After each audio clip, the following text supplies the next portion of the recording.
ભેદભરમ. લેખક હરકિશન મહેતા. ચેપ્ટર 14. કાલની કોને ખબર.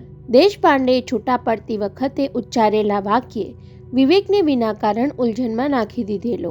આવું દરેક માણસ ક્યારેક બોલી જતો હોય છે, તેમ દેશપાંડેએ પણ અમસ્તું જ આમ કહ્યું હશે. એ તો પાછો પોલીસ ઉપરી રહ્યો. બીજા દિવસે શું બનવાનું છે એની ચિંતા કરે તો અનિદ્રાનો રોગ લાગુ પડી જાય. એનો દરેક દિવસ કોઈને કોઈ ખૂન, ચોરી કે મારામારીથી શરૂ થતો હોય છે. એટલે બિચારો એમ જ કહે ને કે કાલની કોને ખબર. એને પોતાને ક્યાં ખબર હતી કે સવારે ઉઠતાની સાથે જ દુર્લભજી દિવાન તરફથી ફોન રણકી ઉઠશે. કાલે આખો દિવસ કેમ દેખાયો નહીં? દિવાન સાહેબના અવાજમાં ઠપકો હતો કે બેચેની, એ સમજાયું નહીં. સોમવારે તને મારા સેક્રેટરી તરીકે નિમ્યો અને મંગળવારે જ મોઢું દેખાડ્યું નહીં. ત્યારે વિવેકને ખ્યાલ આવ્યો કે લીઝાએ મોકલેલી ટેપની લમણાઝીકમાં પોતે લંડનથી પધારેલા ગૌતમ સોમૈયાને સાવ ભૂલી ગયો હતો. દિવાન સાહેબના એ મોંઘેરા મહેમાનના ખબર અંતર પૂછવા માટે એકાદ ફોન પણ કરી શક્યો ન હતો. સવારના પહોરમાં માણસને ખોટો જવાબ શોધતા વાર લાગે તેમ વિવેકે, 1 મિનિટ દાદાજી, દરવાજાની ઘંટડી વાગી, જરા ઉઘાડી આવું, કહીને જવાબ ઉપજાવી કાઢવાનો અવકાશ લેવો પડ્યો. પણ દિવાન સાહેબને વહેમ પડ્યો હોય તેમ અડધી મિનિટ પછી વિવેકે હાજી કહ્યું કે તરત જ સાંભળવું પડ્યું. કેમ ભાઈ, ઘરની મોટર છે, પણ ઘરમાં નોકર નથી રાખ્યો? એ તો એમ છે ને દાદાજી, ઘરમાં હું અને બા બે જ છીએ. પાછા બા રહ્યા મરજાદી, એમને બહારનાનું અડેલું ખપે નહીં. તો પછી ઘરમાં વહુ લઈ આવ ને ભાઈ. દિવાન સાહેબના એ સૂચન પર વિવેકે રોમાંચક ધ્રુજારી અનુભવી. વિચિત્ર અનુમાન મનમાં ઉછળી પડ્યું. એમને કંઈ ગંધ તો નહીં આવી ગઈ હોય ને? ગૌતમ સોમૈયાને પડતો મૂક્યા પછી પ્રિયા માટે મને તો લાયક નહીં માનતા હોય ને? કેમ જવાબ નહીં આપ્યો વિવેક? અને વિવેકને પહેલવેલા પ્રશ્નનો જવાબ જડી ગયો. દાદાજી, પરમ દિવસે રાત્રે ગૌતમને હોટલમાં સેટલ કરીને નીકળતો હતો ત્યારે એણે કહેલું કે હમણાં 2 દિવસ હું બહુ બિઝી છું, એટલે આપણે પછી ક્યારેક નિરાતે મળશું. ત્યારે તો મને કાંઈ સમજાયું નહીં, પણ ગઈકાલના છાપામાં એમના ફોટા સાથે જાહેરાત જોઈ અને હું સમજી ગયો કે ભાઈ સાહેબ શેમાં બિઝી રહેવાના છે. ટેલિફોનના બીજા છેડે દુર્લભજી દિવાન ખચકાઈ ગયા હોવાનું વિવેકને વગર જોયે વર્તાઈ ગયું. ગૌતમ સોમૈયાએ કન્યા જોવાની જાહેરાત આપી તેનો ખટકો તાજો થતો હોય તેમ એમના અવાજમાં રોષનો લસરકો આવી ગયો. અગાઉ શિકારીઓ પોતે કેટલા વાઘ માર્યા એના હિસાબ રાખીને બડાઈ હાંકતા, એમ આજકાલના જુવાનિયા કેટલી કન્યાઓને નાપાસ કરી એનો પોરસ કરતા થઈ ગયા છે. કહીને તરત જ એમણે મૂળ વાત ઉચ્ચારી. વિવેક, બપોરે ઘેર આવી જઈશ? 3 વાગ્યે ફાવશે? ખાસ કામ હોય તો આવી જાઉં. વિવેકને કામ જાણવાની અધીરાઈ જાગી, પણ દિવાન સાહેબે એનો ઈશારો આપ્યા વિના ઠાવકાઈથી કહ્યું, બસ તો આવી જજે, 3 વાગ્યે હું રાહ જોઉં છું. અને ફોન મુકાઈ ગયો. આ તેડાના કારણનો તર્ક કરતાં કરતાં વિવેકે સવારના છાપામાં નજર દોડાવવા માંડી. મુંબઈમાં કોઈ ખૂન ધાડની ઘટના તો નથી બનીને? નહીંતર દેશપાંડે કામે લાગી જશે. કેમ જાણે આખા મુંબઈ શહેરમાં એક જ પોલીસ ઉપરી હોય. ત્યાં ફરી ફોનની ઘંટડી રણકી. દેશપાંડે તો નહીં હોય ને? મોહિની દેવીના ગુડ મોર્નિંગે તેને સહેજ ચોંકાવ્યો. અરે દીદી, તમે ગઈકાલે ઘેર બહુ મોડો આવ્યો હતો કાંઈ? એમણે પણ સવાલથી જ શરૂઆત કરી. સાથે ખુલાસોએ આપ્યો, મેં 11 વાગ્યે ફોન જોડ્યો હતો. બાએ કહ્યું કે તું બહાર જમીને મોડો આવવાનો છે. કેમ, સુપ્રિયા સાથે છેલ્લા શોમાં ગયો હતો કે? મોહિની દેવીએ કહ્યું, એવું કંઈક બન્યું હોત તો કેવું સારું. વિવેકને એમની ટકોરમાંથી એક પ્રસ્તાવ સૂચ્યો. પ્રિયાને એકવાર સાથે ફિલ્મ જોવાનું કહી જોવું પડશે, પણ અત્યારે તો મોહિની દીદીને જવાબ આપવાનો હતો. નહીં રે દીદી, સાંજે કોલેજનો એક જૂનો ફ્રેન્ડ ભટકાઈ ગયો, પરાણે જમવા ખેંચી ગયેલો. જૂના દિવસો યાદ કરવામાં રાતના 12 વાગી ગયા. વિવેકને થયું કે આજની સવાર સાચા ખોટા જવાબો ઉપજાવી કાઢવાની બની ગઈ. જુઠ્ઠાણું લંબાવવું ન પડે એટલે પૂછી લીધું, પણ તમારે ફોન કેમ કરવો પડેલો? આજે તને ટાઈમ છે? કમાલ છે. દુર્લભજી દિવાન જેવો જ સવાલ એમણે પણ પૂછ્યો. વિવેકે ઠાવકાઈથી પૂછી લીધું, કોઈનું વીમાનું કામ મળે એમ છે? કેમ, કામ ધંધાના મતલબ વગર તારાથી મળવા ન અવાય? એની ટકોરમાં પણ દુર્લભજી દિવાનના મહેણા જેવો જ પડઘો સંભળાયો. હજુ ગઈકાલે તો મોહિની દેવી સાથે પોતે ઘણું બેસી આવ્યો. ત્યાં એના દિમાગમાં ઝબકારો થયો.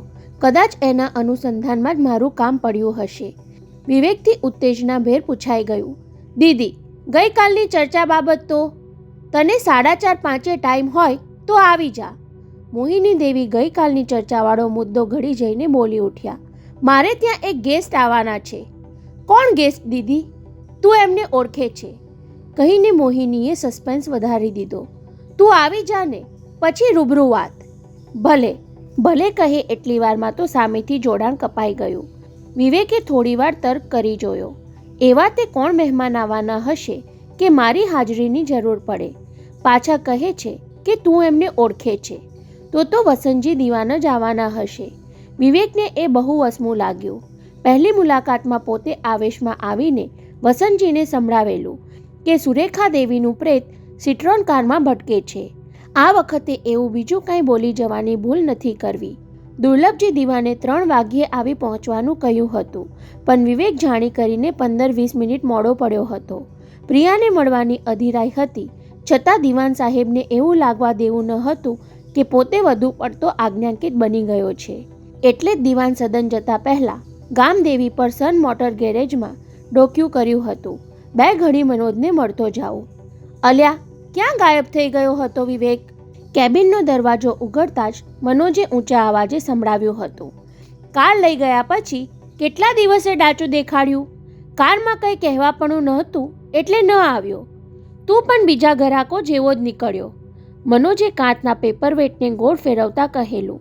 અમારી આપેલી મોટર સારી નીકળી તો મોં દેખાડે નહીં, અને જરા સરખી ખામી હોય તો ફરિયાદ લઈને દોડ્યા આવે. હુંય ફરિયાદ લઈને આવ્યો છું. વિવેકે સિફતતાથી પૂછી લીધેલું. અકસ્માત પછી સિટ્રોન તારા ગેરેજમાં 1 વર્ષ લગી પડી રહી, છતાં તે એને આખી ખોલીને ચકાસી નથી લાગતી. સાલા, તને ફરિયાદ કરતાંય નથી આવડતું. મનોજ ખરેખર ગિન્નાયો. એક પાર્ટ અલગ કરી આખી કાર નવેસરથી એસેમ્બલ કરાવીને વેચી તોય અબજશ આપવા આવ્યો. તો પછી એ કહે, મનોજ, આગલી સીટની નીચે પાછલા ભાગમાં એક છુપું ખાનું છે, એની તને ખબર છે? છુપું ખાનું? મનોજ ભડક્યો હતો. શેનું છુપું ખાનું? એમાં શું છુપાયેલું છે? તારા દાદાનો ખજાનો. વિવેકે તેને વધુ ગરમ કર્યો. સુરેખા દેવીને તેમના વિઝિટિંગ કાર્ડ રાખવા માટે ક્યાંય જગ્યા ન મળી તે સીટની નીચે ગુપ્ત ખાનું કરાવ્યું. પગના અંગૂઠાથી બટન દબાવો એટલે કાર્ડ બહાર આવે. કમાલ છે. આખું વર્ષ સિટ્રોન મારે ત્યાં પડી રહી અને મને એની ખબર જ ન પડી. કહેતો મનોજ બહાર ધસી જવા ઊભો થયો. જોવા દેતો એની કરામત. સીટ ઉથલાવીને નિરીક્ષણ કર્યું. બટન દબાવીને અંદરથી કાર્ડ બહાર નીકળતું જોયું. પૈસાદાર લોકોના નખરા પણ વિચિત્ર હોય છે. કહેતા તેણે સીટના તળિયે વધુ ચકાસણી કરી જોઈ. બીજું કોઈ છુપું ખાનું બાનું તો નથી ને? પણ કંઈ નીકળ્યું નહીં. ત્યારે સીટને સરખી ગોઠવી દઈ તેણે વિવેકને ખુલાસો કર્યો. રિપેરિંગ ચાલતું હતું ત્યારે બંને સીટ અમે લોકોએ બહાર કાઢી લીધેલી. કદાચ એને લીધે આ કરામત પર કોઈનું ધ્યાન ગયું નહીં હોય. એટલું કહી તે અટકી ગયો. વિચારમાં ગૂંચવાયેલો ફરી કેબિનમાં ગયો. ટેબલ પર પડેલા પાકીટમાંથી કિંગ સાઇઝ સિગરેટ કાઢીને સળગાવી. 2-4 કશ લઈને ધુમાડા ઉછાળ્યા ત્યાં સુધી તેને વિવેક ચૂપચાપ જોતો રહ્યો. છેવટે વિવેકની ધીરજ ખૂટી ગઈ. શેના વિચારમાં ખોવાઈ ગયો મનોજ? યાર, હું યાદ કરું છું. બોલતા એ અટક્યો. થોડા ધુમાડા નાકમાંથી કાઢતો આંખો ઝીણી કરીને બબડ્યો. સિટ્રોન કાર રિપેર માટે ખોલી ત્યારે અમારો મિકેનિક ફર્નાન્ડિસ એક માણસને લઈ આવેલો. એ મોટરકારનો જાણકાર હતો, પણ સિટ્રોન કાર તેણે ક્યારેય ખોલી ન હતી, એટલે જાણકારી હાંસલ કરવા એ કામ પર રહેલો. વિવેકે તેને આગળ બોલવા દીધો. ફર્નાન્ડિસને પીવાની આદત, એટલે નાઇટ શિફ્ટમાં ભાગ્યે જ કામ કરે, પણ સિટ્રોન કાર પાછળ 2 રાતના ઉજાગરા કરેલા. 3જા દિવસે પેલો માણસ કામ પર આવ્યો નહીં. ત્યારે ચોકીદારને પૂછપરછ કરતા ખબર પડી કે બંને રાત સિટ્રોન પર એ જ માણસે કામ કરેલું. ફર્નાન્ડિસને તો બાટલી પીવડાવીને એ ઊંઘાડી દેતો. સાંભળતો ગયો તેમ વિવેકની કમર ટટ્ટાર થતી ગઈ.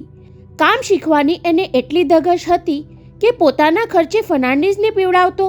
કદાચ એમ માની લઈએ, પણ તો પછી ફિટિંગ કરવા રોકાયા વિના એ રવાના કેમ થઈ ગયો? મનોજે એસ્ટ્રેમાં સિગરેટની રાખ ખંખેરતા શંકા વ્યક્ત કરી. એવો ગાયબ થઈ ગયો કે મજૂરી લેવાય પાછો ન આવ્યો. કમાલ છે. વિવેકના મનમાં શંકાનો કીડો સળવળી ઉઠ્યો. કાર ખોલવામાં એને રસ હતો. એનો અર્થ શું કરવો? એ માણસ કોઈ જાણબેદુ હોવો જોઈએ. આ કારમાં કંઈક છુપાવ્યું હોવાની તેને જાણ હશે. પણ ફરી મનોજ ગૂંચવાયો. સુરેખા દેવીની કારમાં એવું તે શું છુપાવ્યું હોય? દાણચોરીની ગાડી હોય તો બનાવટી તળિયામાં સોનું કે ચરસ અફીણ સંતાડી રાખ્યા હોય. અને વિવેકનો શ્વાસ અદ્ધર થયો. એ બોલવા જતો હતો. સુરેખા દેવી અકસ્માતની રાતે હીરા લઈને ઘેરથી નીકળ્યા હતા. કાવતરાખોરોએ એટલા ખાતર તો એમનું ખૂન કર્યું. તો શું હીરા એમને હાથ નહીં લાગ્યા હોય? બનવા જોગ છે કે સુરેખા દેવીએ હીરા મોટરમાં કોઈ સલામત જગ્યાએ સંતાડી રાખ્યા હોય. ખૂન કરનારો એમની પાસેથી હીરા મેળવી શક્યો ન હોય અને નક્કી કરેલા સ્થળે એમને મોટરની બહાર ફગાવી દઈને હથિયારો નાસી છૂટ્યો હોય. પાછળથી હીરા હાથ કરવા માટે એમના કોઈ માણસને સિટ્રોન કાર રિપેર કરવાને બહાને ગેરેજમાં મોકલ્યો હોય. દુર્લભજી દિવાન બોલી ગયા હતા કે અકસ્માત પછી એ હીરા બજારમાં વેચાવા આવ્યા હતા. વસંતજીએ હીરા ખરીદનારને તાકીદ કરી હતી કે કોઈ પણ સંજોગોમાં આ હીરા પરદેશની બજારમાં જવા જોઈએ. હવે તું શેના વિચારમાં પડી ગયો વિવેક? મનોજે એના તર્કના દોરને અધવચ્ચે કાપી નાખતા કહ્યું હતું. હમણાં જ હું ફર્નાન્ડીઝને બોલાવું છું. પૂછી તો જોઉં કે પેલો મિકેનિક કોણ હતો અને અચાનક ગાયબ કેમ થઈ ગયો.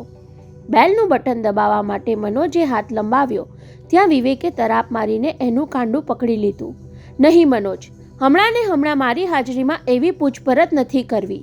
જવાબ આપવામાં એ સજાગ બની જશે.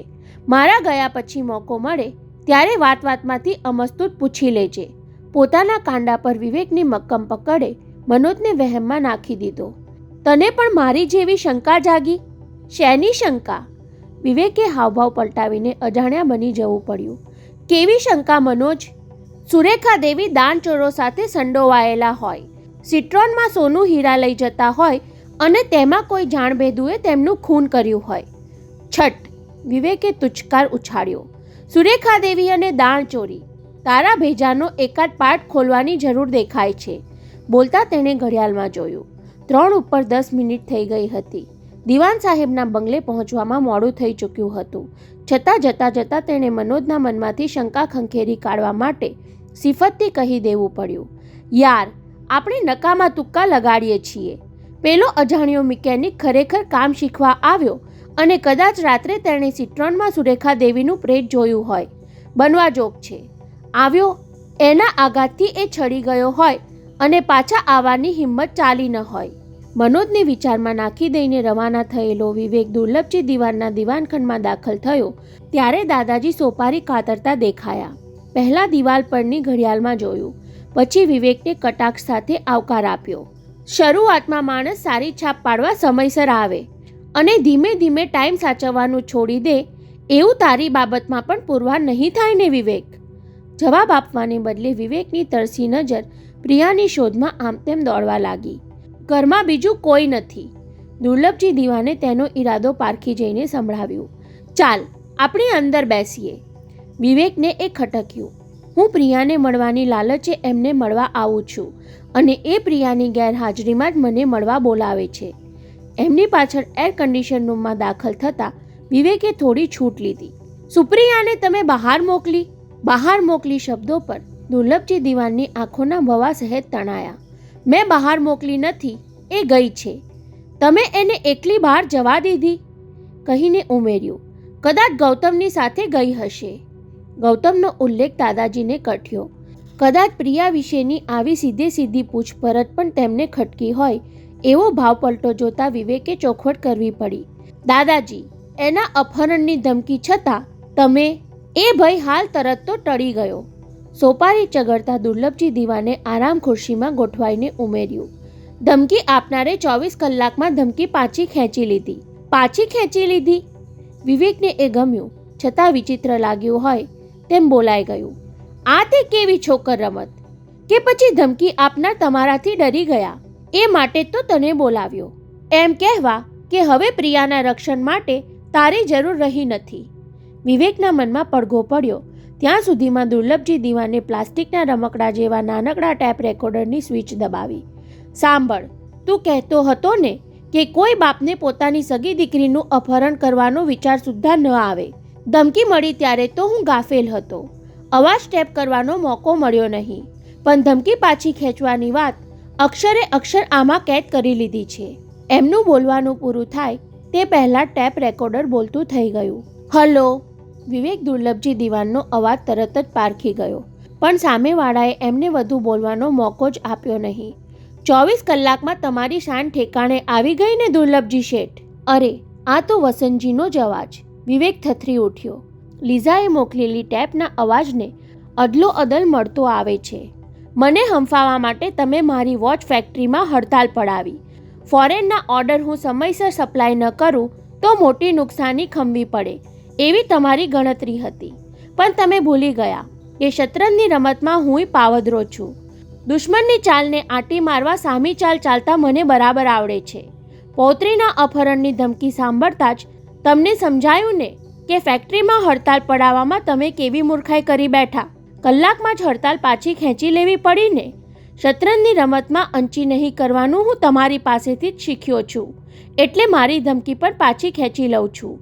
પ્રિયાને તમે હવે બેધડક બહાર જવા દેજો, પણ યાદ રાખજો, તમે મારા પેટ પર પાટું મારશો તો હું તમારા હૈયાને લાત મારતા ખચકાઈશ નહીં.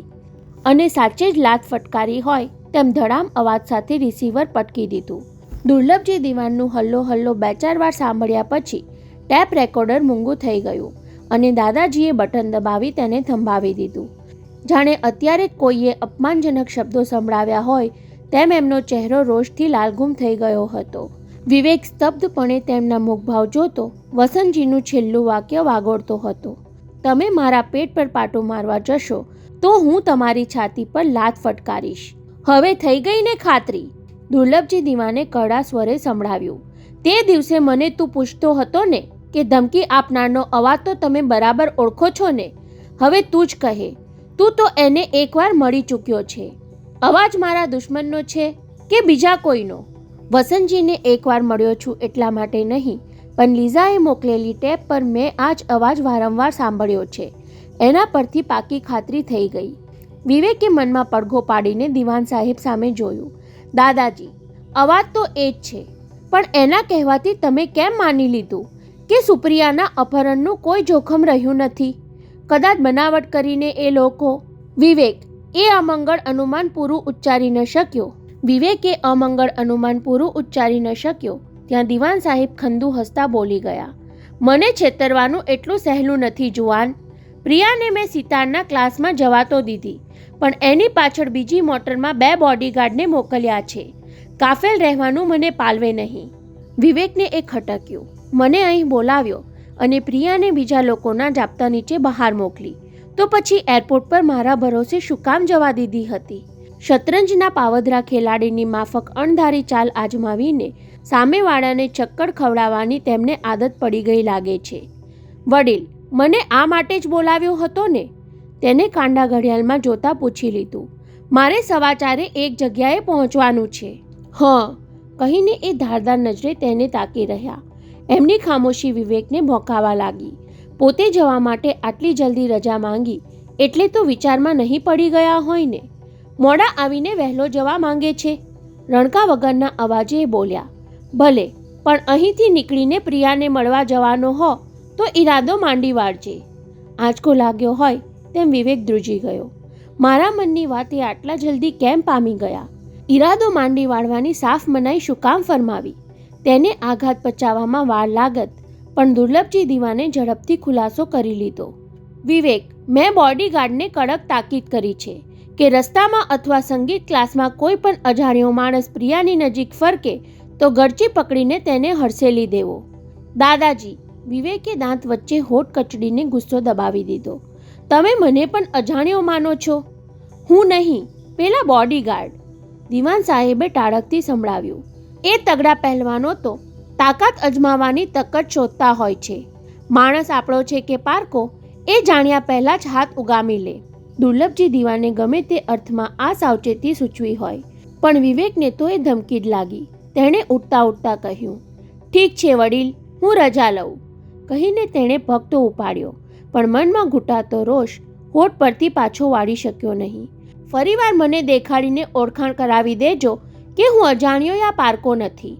દુર્લભજી દિવાન તેના શબ્દોથી કેટલા ડઘાયા એ જોવા માટે વિવેકે ડોક ફેરવી નહીં. ઓપેરા હાઉસ પર કાર પાર્ક કરીને એ દેવધર સંગીત ક્લાસમાં પહોંચ્યો ત્યારે બહાર કોઈએ તેને રોક્યો ન હતો. દિવાન સાહેબના પેલા બોડીગાર્ડ નજરે પડ્યા ન હતા અને અંદર પૂછપરછ કરી તો જવાબ મળ્યો કે પ્રિયા થોડીવાર પહેલાં જ ઘેર જવા નીકળી ગઈ.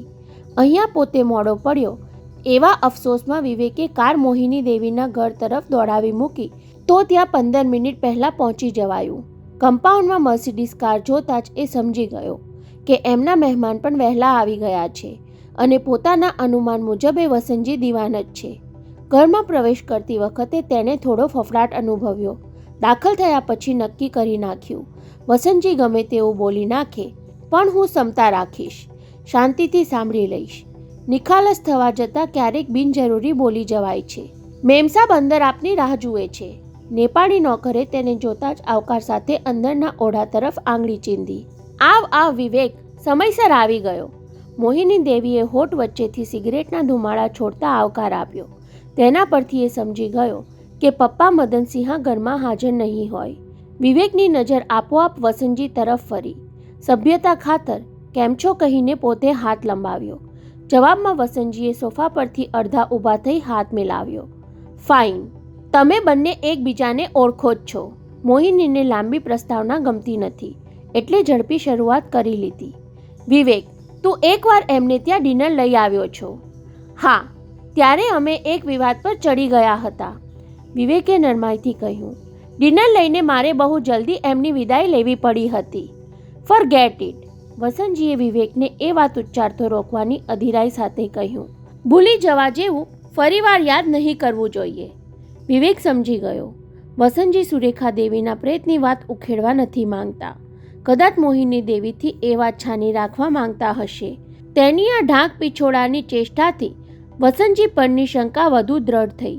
પત્નીની હત્યા કરનાર અને પુત્રીનું અપહરણ કરવાની ધમકી આપનાર આ ખાનદાન માણસ.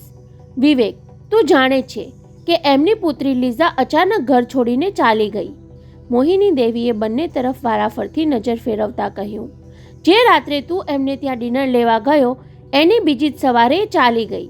મને લાગે છે કે લીઝાના ઘર છોડવાને એ રાતના ડિનર સાથે કોઈ સંબંધ નથી. વિવેક પોતાની જાતને નિમિત્ત નહીં બનાવવા દેવાની ઉતાવળમાં બોલી ગયો. તમે શું માનો છો દિવાન સાહેબ? હું? એમણે સિગરેટને એસ્ટ્રેમાં દબાવી દેતા મોહિની દેવી સામે જોયું. પોતાને બદલે જવાબ આપવાનું એમના પર છોડતા હોય એવો સંકેત વિવેકને વસંતજીની દ્રષ્ટિમાં દેખાયો. જો વિવેક, મોહિની દેવીએ સંકેત મુજબ જવાબદારી ઉપાડી પણ લીધી. વસંતજી શેઠે લીઝાનો પત્તો મેળવવામાં કાંઈ જ બાકી નથી રાખ્યું. છેક સ્વિટ્ઝરલેન્ડ સુધી પૂછપરછ કરાવી જોઈ. તું તો બધું જ જાણે છે. પુત્રી ખાતર એમણે પોતાનો પરિવાર ત્યજી દીધો હતો. હવે એ લીઝા એમને ત્યજીને શું કામ ચાલી ગઈ? કોઈ કારણ એમને સૂચતું નથી. મોહિની દેવી જાણી જોઈને અટકી ગયા હતા. પોતે કાંઈ બોલે એવી દ્રષ્ટિથી તાકી રહ્યા હતા. વિવેક સાવધ બની ગયો. દીદી, મને તો હતું કે લીઝા ઘર છોડતી વખતે એમના પિતાને કારણ જણાવતી ગઈ હશે, જે કદાચ આપણા માટે જાણવા જેવું નહીં હોય. તેના જવાબે વસંતજીને ચોંકાવ્યા. મોહિની દેવીની આંખો પણ પહોળી થઈ. વિવેક પોતાની ઠાવકાઈ પર ખુશ થયો. કારણ જાણતો હોત તો હું એનું નિવારણ કરી નાખત ને. વસંતજી આત્મવિશ્વાસ સાથે બોલી ગયા. બહારના માણસ કાન ભંભેરણી કરે અને ઘરના માણસ સાથે કોઈ જાતનો ખુલાસાઓ કર્યા વિના એ સાચું માની લે એવું તો લીઝા બાબતમાં બને જ નહીં. ત્યારે તો કોઈ સદ્ધર કારણ હોવું જોઈએ. વિવેકે ઠાવકાઈથી સંભળાવ્યું. બનવા જોગ છે કે તેને સંસાર પ્રત્યે વૈરાગ્ય જાગ્યો હોય. એ વાક્યે વસંતજીની આંખોમાં સળવળાટ જગાડી દીધો. ત્યારે વિવેકને થયું કે જીભ કચરાઈ ગઈ. લીઝા સાધુ થઈ ગઈ છે એવો ઈશારો શું કામ આપી દીધો? કદાચ એને ગંધ આવી ગઈ હશે કે હું પરણાવી દેવાની પેરવીમાં પડ્યો છું. વસંતજી પોતાની જાતને કહેતા હોય એ રીતે સિગરેટ સળગાવતા બોલ્યા. પણ હું પરાણે થોડો કોઈની સાથે એને પરણાવી દેવાનો હતો. હા વિવેક, તને વસંતજી શેઠે ડિનર પર એવા જ કોઈ કારણસર બોલાવ્યો હતો. મોહિની દેવીએ ફોડ પાડ્યો. એટલા પૂરતો તું લીઝાની બાબતમાં નિમિત્ત બન્યો કહેવાય. વિવેક લુખ્ખું હસ્યો. મોહિની દેવી જાણે વસંતજીના પક્ષે બેસી ગયા હોય એવું લાગ્યું. ગમે તેમ કરીને એ મારી પાસે કંઈક બોલાવા માંગે છે, પણ હું આ વિશે કંઈ જાણું છું એની જાણ એમને કઈ રીતે થઈ? દુર્લભજી દિવાનની જેમ આ વસંતજીએ પણ લીઝા પર જાપ્તો રાખ્યો હશે. અમે સન એન્ડ સેન હોટલમાં મળ્યા એની એમને જાણ હશે. સાધ્વી થવા માટે લીઝાએ મારું માર્ગદર્શન માંગ્યું હતું એ.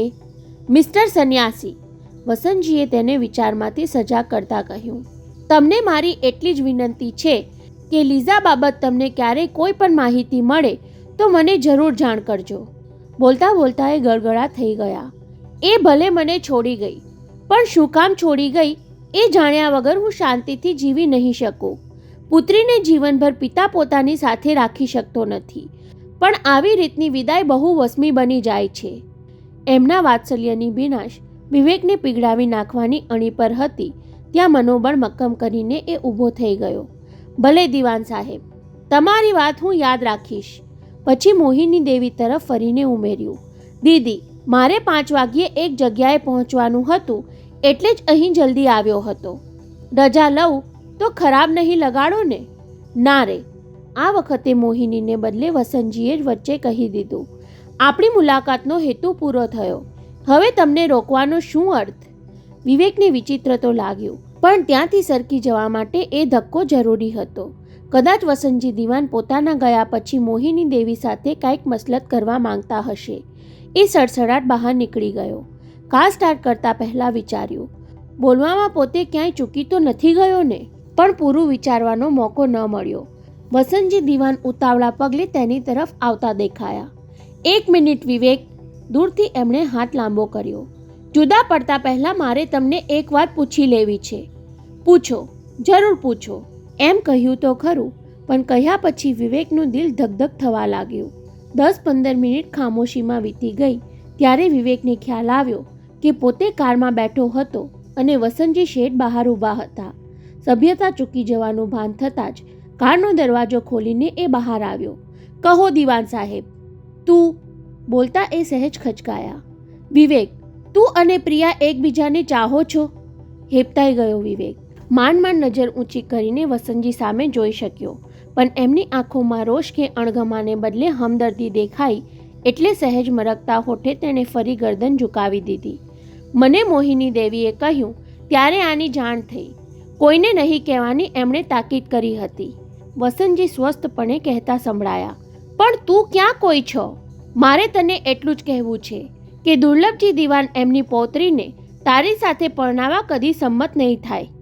ત્યારે આંચકા સાથે વિવેકની ડોક ઊંચી થઈ, પણ હજુ આગળ સાંભળવાનું બાકી હતું. વિવેક, પ્રિયા એમની પૌત્રી છે તો મારી પુત્રી છે. તું અને પ્રિયા એકબીજાને પરણવા માંગતા હો ત્યારે મને કહેજો, કન્યાદાન હું આપીશ. એ ગૌરવભેર બોલી ગયા અને વિવેક આભારવશ એમને જોઈ રહ્યો. છૂટા પડ્યા પછી ઘણી વારે તે સજાગ બન્યો. આમ કહીને વસંતજી દિવાન મને પોતાને પક્ષે ખેંચી લેવા તો નહીં માંગતા હોય ને? અને કારને તેણે પોલીસ ઉપરી દેશપાંડેની ઓફિસ તરફ ભગાવી. એ સાચું જ કહેતો હતો. કાલની કોને ખબર છે?